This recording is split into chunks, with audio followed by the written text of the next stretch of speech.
Bonjour à tous, Karim Mosta. Je vous passe le bonjour à tous, j'espère que vous allez bien. Comme vous voyez, je conduis avec les deux mains sur le volant, je regarde la route et je profite de l'occasion pendant que je suis en voiture sur la route de Maroc, dans les routes de Maroc, pour vous parler un petit peu. Parce que souvent, quand je roule, c'est là que j'ai des idées, que j'ai envie de parler. Donc je regarde bien la route et je suis avec vous. Alors je voulais parler juste, je profite de l'occasion pour vous parler un petit peu de Amsterdam-Dakar. Il y a plein de gens qui me posent des questions, qui m'écrivent, qui veulent savoir un peu plus, qui m'ont suivi pendant mon périple Amsterdam-Dakar pendant 89 jours, en traversant 7 pays, la Hollande, la Belgique, toute la France et toute l'Espagne, de nord au sud, tout le Maroc, de nord jusqu'au sud, et la Mauritanie, et en plus, et à la fin le Sénégal, pour arriver à Dakar. Je vais vous parler un petit peu le jour de départ, pourquoi je suis parti d'Amsterdam. Je suis parti d'Amsterdam parce que je vais aller voir Abdelhak Nouri, un jeune homme qui jouait, qui est né à Amsterdam, d'origine marocaine. Ses parents sont venus en Hollande. Son père, il avait une épicerie. Et le jeune homme, il a fait sport-études. Il était avec le club de Amsterdam, Ajax Amsterdam. Il est devenu un grand joueur, professionnel. Il avait le numéro 34. Et il jouait très très très fort et était connu. Si vous allez sur internet, vous allez voir, il a marqué beaucoup de buts. C'est un très très très grand joueur. Et un jour, il a eu un accident dans le stade devant 80 000 personnes. Et malheureusement, ils ne l'ont pas sauvé tout de suite. Il y avait une erreur, je crois. Pareil qu'il y avait une erreur, ils ne l'ont pas tout de suite allumé. Et finalement, il a eu des problèmes de cerveau. Et maintenant, il est handicapé.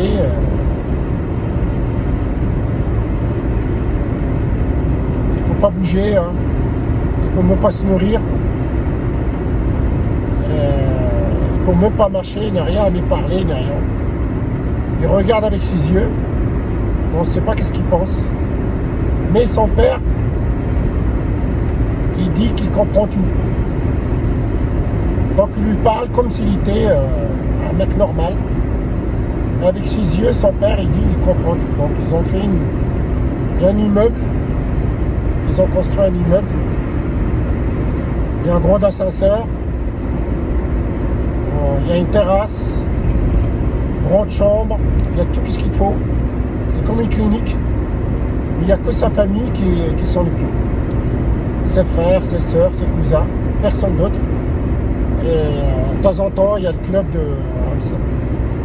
de Ajax Amsterdam qui vient. Les gens qui l'ont connu, même les gens qui ne l'ont pas connu maintenant, ils viennent de temps en temps le voir.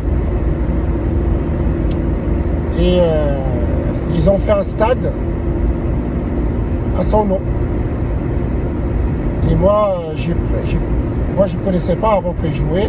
C'est vrai qu'avant, moi, je courais à travers le monde entier, je m'occupais plus de moi que des autres, en regardant les autres, en regardant le foot, tout ça, parce que moi j'allais courir dans le monde entier, je faisais des compétitions, tout ça. Mais après, j'ai appris l'histoire de... J'entendais parler, mais vaguement, tu vois. Faut connaître. Et après, quand j'ai pris l'histoire, après, quand j'ai arrêté de courir, j'ai commencé à m'intéresser au foot, à l'histoire des autres et tout ça. J'ai apprécié cette histoire-là, puis ça m'a touché. J'ai parlé avec son père. Et comme je voulais faire normalement, j'avais pensé de faire à Paris Dakar. Et après, j'ai dit non, Paris-Dakar, ça a déjà été en voiture. Je vais aller dans une ville plus loin.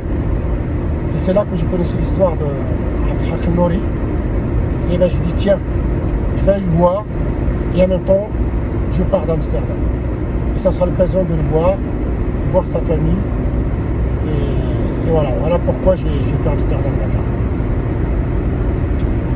Et finalement, j'étais le voir et j'ai vu que sa famille, j'étais le voir dans sa chambre.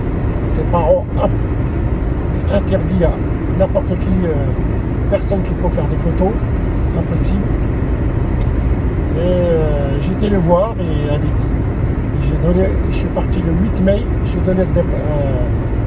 fait le départ dans son stade. C'est un petit stade, hein, dans son quartier. Là où il allait jouer avant, quand il était jeune. Là, c'était un petit coin, une espèce de jardin où il jouait ça tout le temps là. Et ben ils ont fait un petit stade, c'est pas grand, hein, mais c'est un petit stade. Il en met son nom pour que les jeunes de quartier puissent jouer. Voilà. Il y a tous ses copains, ses amis, les autorités marocaines qui sont venus ce jour-là. Et son père, il avait un traiteur et il y avait tout le monde était là, c'était super. Et j'étais content de partir le 8 mai pour cette aventure Amsterdam-Dakar de ce stade-là. C'était un peu émouvant, tout le monde était là sauf lui.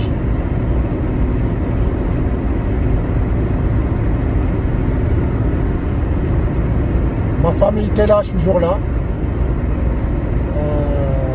avec moi. Et on a fait des photos, des journalistes, tout ça. Et après, je suis parti. Il était 12h30, je suis parti. D'un seul coup, j'étais avec plein de monde. Et d'un seul coup, je suis parti. Me voilà seul en Irlande.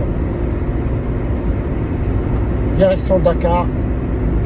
Pour 89 jours de voyage. Ça fait un peu bizarre. Dans ce coup, vous étiez avec beaucoup de monde, qui étaient là, et ma femme était là, elle, c'est dans sa tête, je ne sais pas ce qu'il pense dans sa tête, parce que je leur dis au revoir, mais ça peut... Moi, je suis sûr qu'ils pensent pareil. C'est un au revoir, peut-être sans retour.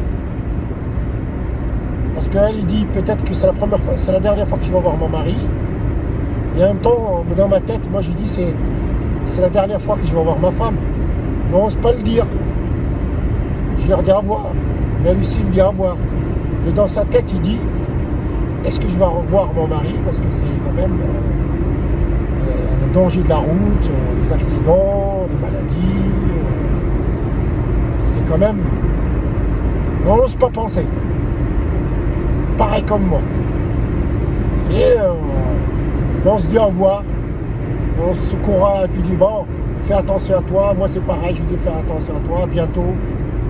Mais au fond de nous-mêmes, on sait que ça peut être un revoir sans retour. Et voilà, je suis parti à travers... mais en même temps, heureusement que la première étape, on se donnait rendez-vous dans une maison, on se donnait rendez-vous